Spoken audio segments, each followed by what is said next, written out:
Greetings, Your Excellencies. How are we doing? I am Precious Osinaku, and I'm your host for the Peacemakers Hub. A senior colleague of mine shared a story with me. She called it the bread cover story. So there's this couple who's been married for 5 years, and for every time during the period of their marriage, this man would keep giving his wife the bread cover, that is the top of the bread, whenever they are having breakfast. He did it for about 5 years. And on their 5th marriage anniversary, he was going to do the same thing.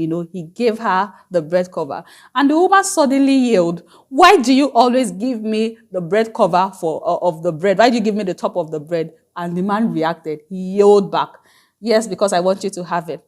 And, it sort of caused a friction, even though it was supposed to be a happy thing since it was their anniversary. It caused a friction, and they decided to have a conversation about it. So for the woman or for the man, it was a way of communicating that he loved his wife, because that's like the favorite part of his bread, and he just wanted to share with his wife.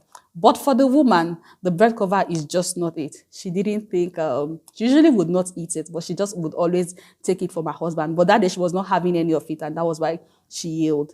Now we see that this man was trying to communicate something he really loved. This woman did not like it, and she reacted. They let this relationship, they let this thing continue for 5 years, and they were hurting and they were not knowing it. This man thought he was loving his wife, and she thought, "Oh, my husband didn't like me." Why did this happen? Communication.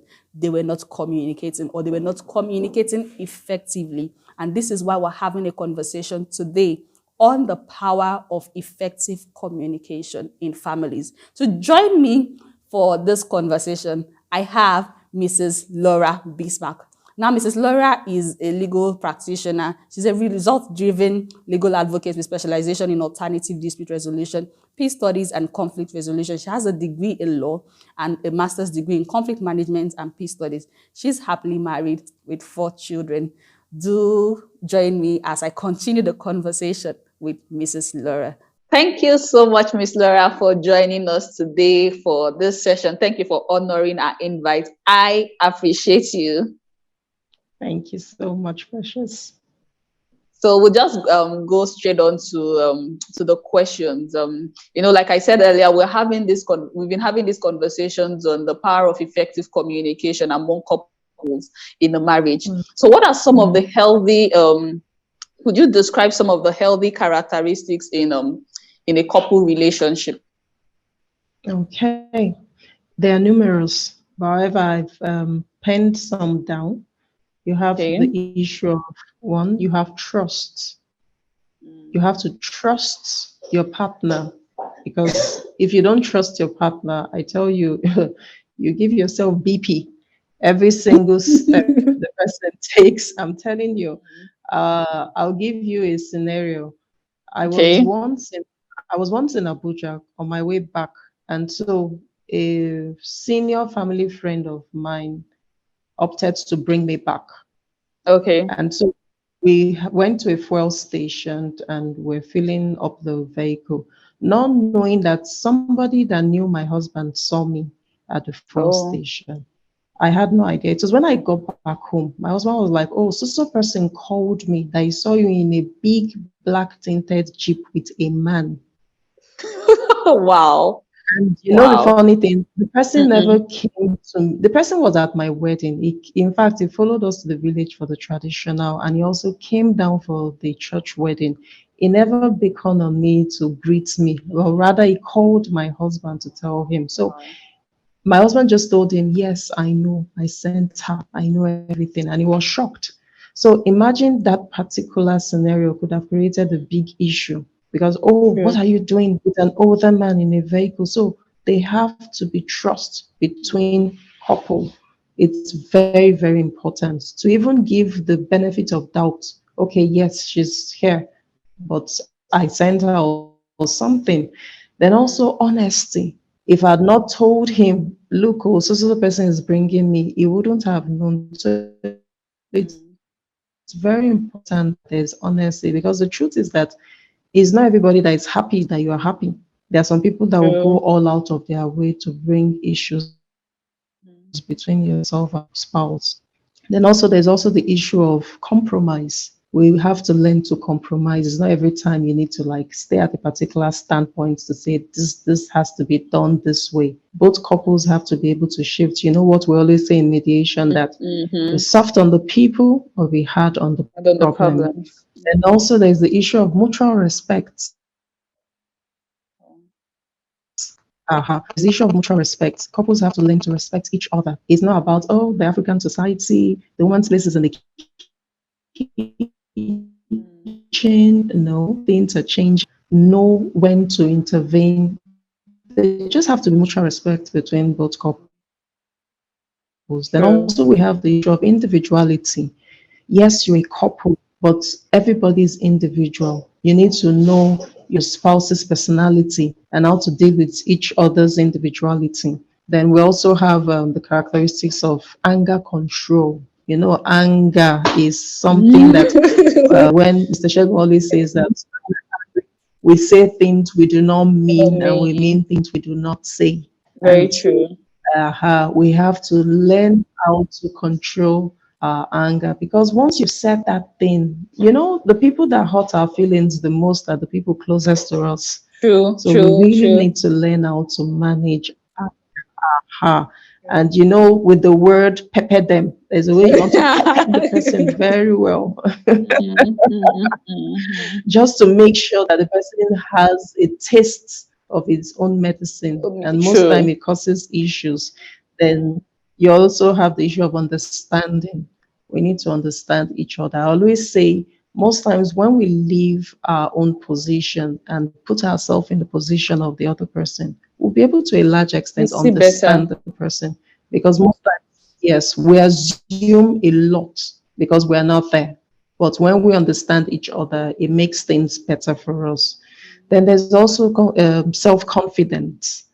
We have to have self confidence in each other. We are our cheerleaders. We need to be the first, because you hear some people say, oh, you tell somebody, oh, you look nice. Wow. I like, my spouse Mhm. didn't say anything, no, and I left the house. So we must know how to boost the confidence of our partners. Then we need to know how to inspire each other to good works. You met the person with so degree, no inspiration to get a better life, no inspiration to do things, but we are each other's first cheerleader. We need to say, okay, yes, you did this right. Inspire each other. Then also, True. we have to have healthy sexual relationship, healthy ones. You need to know when the partner is ready. You need to just, once we're able to put ourselves in the other person's shoe, understanding, I think we'll really have a healthy relationship.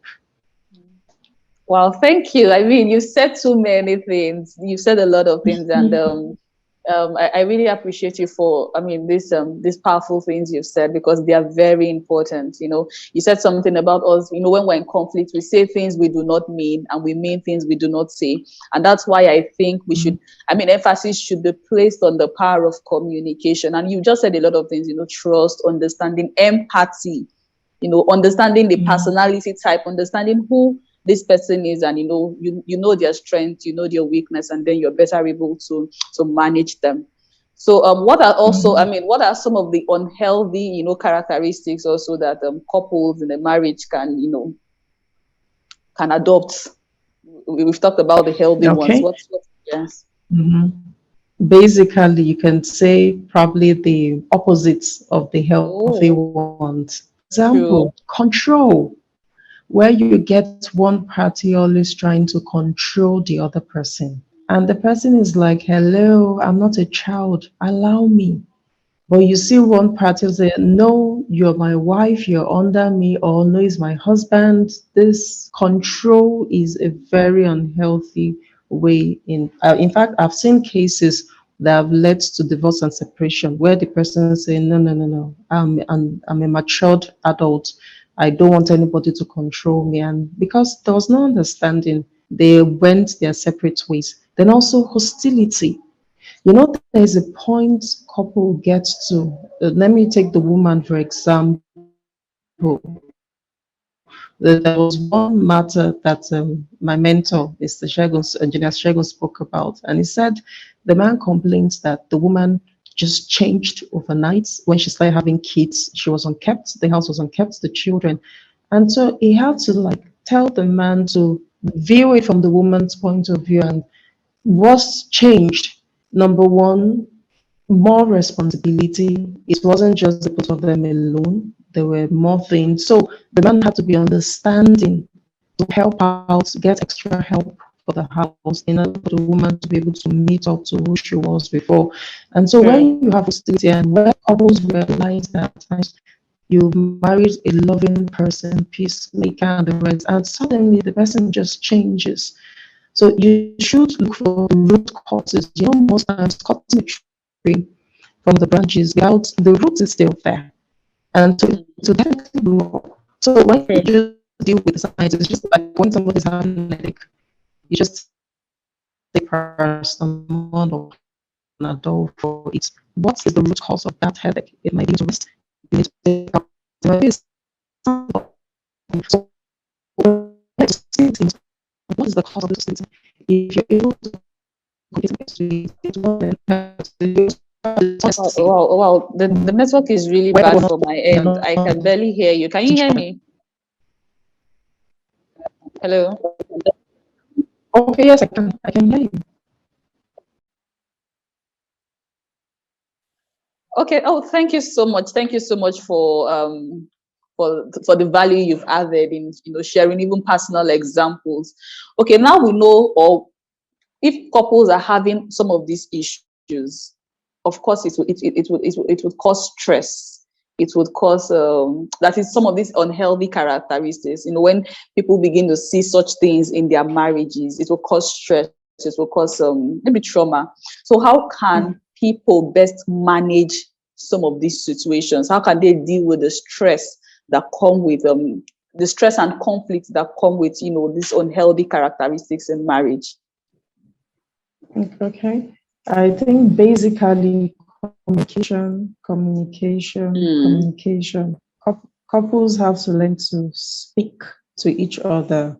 I'll give you an example. For example, I like being myself. At times, I just want my quiet zone. In fact, there was a time when we just got married. My husband kept asking, "What's wrong?" I said, "No, I just want to be quiet. I just don't want to say anything. Just it got to a point that everybody's watching TV in the parlor, and I just want to be cuddled up on the bed, blanket over me with a novel. I just want to be left alone." And so it took time for him to like, I don't understand. With communication and over time, this person, she is like, "Oh, let's watch a video together," and I just sleep off. I'm like, "You're not watching the video." I had to communicate with him to say, "Look, this is me. I don't want this." So most times now when people say this, like, "That's my wife," that's the type of person she is, because I was able to communicate to him. But a lot of times couples assume a lot of things. So you say, "Oh, she doesn't know." But I think when we sit together during good times, you communicate to each other. The person knows you, knows the type of person you are. When you're under stress, especially women, tell him. If there's a way to leave the stress, I think it will go a long way in doing that. For example, there are times I come back and I'm in no mood at all to enter the kitchen. Last night, it still occurred. I asked, "Honey, what do you want to eat?" When I ask you once or twice, the next day I'm going to bed, I'm like, "The kitchen is free. You can go there and cook what you want to cook." Unlike before, wanting to please the person, wanting to go out of your way, and you're stressed at the end of the day. So when you talk and say, "Look, this is me," you wouldn't get the best out of me when I'm stressed. It will really help in relieving some of the stress. Then, of course, unity and oneness. As I say, when you put yourself in the other person's shoe, let the person know the financial situation. When the person know, very easily, you wouldn't assume that, "Oh, this person has and just doesn't want to spend it." But when you know that the person doesn't have, you willingly give yourself. So I think basically when we follow the golden rule, love your neighbor as yourself. Do unto others what you would want them to do to you. I think it will really make things a very easy. long And way. also, yes, forgiveness. We'll learn to forgive each other. Of course, if the other person goes to repeat the same thing over and over again. So basically, if you put yourself in the shoe of the other person, you would not naturally go out of your way to say, I want to hurt this person. If you The really say person. this person is your spouse, it's you hear some people talk about blood is thicker than water. What's that? Your wife is the closest person to you. Which blood is thicker? So when we're able to tolerate each other, we're able to forgive each other, and you stay as friends. You wouldn't want to hurt your friend naturally. You want the best for your friend. I think with all this, it will help to reduce the stress in marriage. Thank you. Thank you. I mean, you've emphasized communication, you've emphasized empathy, and you've also emphasized forgiveness. And I think these three things are very key. We can't overemphasize the importance of communication. You know, that we don't assume. A friend would tell me, Precious, presumption is the least form of intelligence, because you're just in your shell thinking a million and one things, and really, that person is just in another world. You know, these people are just. I mean, you're your shell thinking, oh, he's not doing this, and he's like. And then you're giving yourself unnecessary headache for what's not called for. And then before you know, hostilities start, you start listening to people from outside, and it's the divide or the rift is getting too wild. But then if we talk about these things and we're genuine, we're honest. And then of course, like, you know, this whole empathy thing, even when we're talking about it, you know, we're not being unnecessarily harsh, because the truth is, you know, what we want to there's something Mr. Shegun would say. No, you ask people, what do you stand to gain if we resolve this conflict? So when we understand that, okay, we really want this marriage to work, and that would mean we want it resolved, then everybody will calm down. You're more loving, you're more patient, you empathize really, and then it's good for everybody. And it's good for the marriage, it's good for the children, it's good for the extended family. I mean, people can come to your house. There are some people's houses I ordinarily would not want to go because there's so much tension. But you know, people can relate with you. People can, and you know, that's just what it is. And you know, we're building stronger marriages. We're raising stronger children, and then the society is better off for it. Society is better off for it. Thank you again, Ms. Laura. It was a pleasure speaking with you on this topic. I appreciate you. I mean, this is wonderful. Thank you. I appreciate you. Thank you for the privilege. We appreciate it too. And thanks to the great man, Engineer Shegun. I'm sure you would agree with me that it was an interesting session with Mrs. Laura. Like we stated, we cannot overemphasize the place of effective communication, that is communicating effectively, the place of empathy and forgiveness in a relationship, particularly long-term relationships where the people involved are committed, you know, to seeing it through to the end. Communication, empathy, forgiveness, and I mean, the list goes on. We cannot overemphasize these things. Thank you for joining us today. We hope you'll join us next time. Thank you. I remain Precious Osinaku. Mediation Training Institute is registered in Nigeria with a vision to create a new African order where peace and harmonious coexistence will thrive, where divisive national frontiers and the burden of military spending and man's studied inhumanity to man will be things of the past. We do this by providing requisite skills and resources for managing differences, for promoting peace and harmonious coexistence at home, at work, and in the society at large, through conflict management and mediation skills training and the promotion of mediation and other non-adversarial methods of dispute resolution in private and public sector practice.